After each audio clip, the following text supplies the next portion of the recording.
ఆత్మదర్శనం. ఆత్మజ్యోతి అందరిలోనూ ప్రకాశిస్తూ ఉంటుంది. చదువు, సంస్కారం, విజ్ఞానం, అనుభవం పెరిగే కొద్దీ ఆ ప్రకాశం మనిషి ముఖ వచ్చస్సులోనూ తేజస్సుని పెంచే దివ్యగా మారుతుంది. అందుకే ఎప్పుడూ ఆత్మ ప్రక్షాళనతో మనసుని నిర్మలంగా, స్వచ్ఛంగా మార్చుకుంటూ ఉండాలి. అది నిరంతర ప్రక్రియ.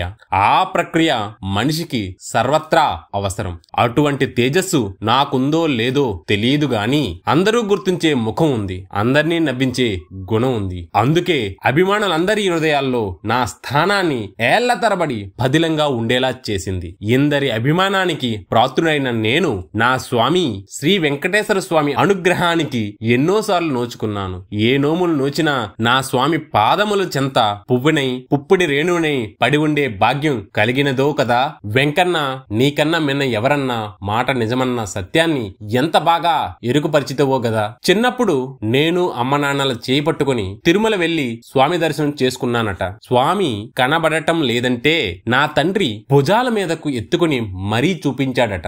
నాకైతే గుర్తులేదు కాని అప్పుడే ఏమో, ఆ క్షణమేమో ఆ స్వామి నన్ను తన భుజ స్కంధాల మీదకెత్తుకున్నాడేమో. లోకాలను పాలించే స్వామి నాకు ఈ లోకాన్ని చూపించాడేమో. నాకు ఆపదొచ్చినా అవసరం వచ్చినా ఆ వడివడి నడకల అడుగుల నడి నా హృదయానికి వినిపిస్తూనే ఉంటుంది. నా స్వామి నాకు నిశ్చింతని, నిర్భీతిని, నిశ్చలమైన వ్యక్తిత్వాన్ని ప్రసాదించాడు. అటువంటి స్వామిని దర్శించుకోవడానికి నేను తిరుమల వెళితే దర్శన వేళయిందని, తలుపులు మూస్తున్నారని తెలిసింది. షూటింగ్ తిరుపతిలో ముగించుకుని ఏడుకొండలు ఎక్కేలోపే తలుపులు మూసేస్తారన్న కబురు విని చిన్నబోయాను. నన్ను ఇన్నిసార్లు ఇక్కట్ల నుంచి రక్షించిన ఆ గజేంద్ర మోక్షక కారకుడు నాకు దర్శనం ఇవ్వడా అని బాధపడుతుంటే, ఒకవేళ తలుపులు మూస్తే ఉదయాన్నే దర్శించుకోవచ్చునని ఎవరో చెప్తే ప్రయత్నం చేద్దామని వెళ్ళాను. ఆశ్చర్యం, స్వామి దర్శనం కోసం ఎవరో మినిస్టర్ వస్తున్నారని కబురందింది.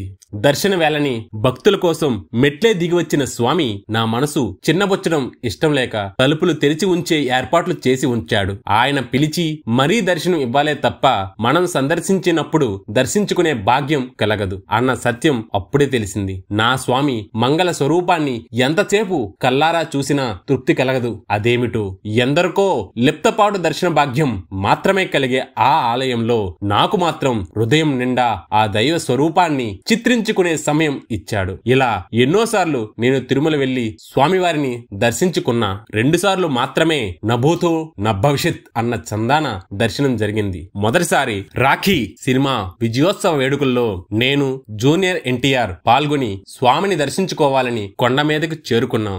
ఉదయం సుప్రభాత సేవ. నేను ఎన్టీఆర్ అలా నిలబడి కౌసల్య సుప్రజ రామ అన్న సుప్రభాతాన్ని వింటూ పరవశించిపోయాం. ఆ తర్వాత స్వామి వెలిసిన ఆ గర్భగుడి ముఖద్వారం దగ్గర అభిషేకం జరిగేదాకా కూర్చోబెట్టారు.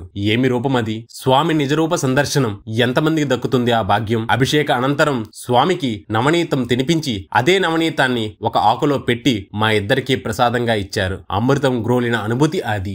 ఎన్ని జన్మల పుణ్య ఫలమో గదా ఇది. మరోమారు నేను నా శ్రీమతి ఉత్తర ద్వార దర్శనం తీసుకున్నాం.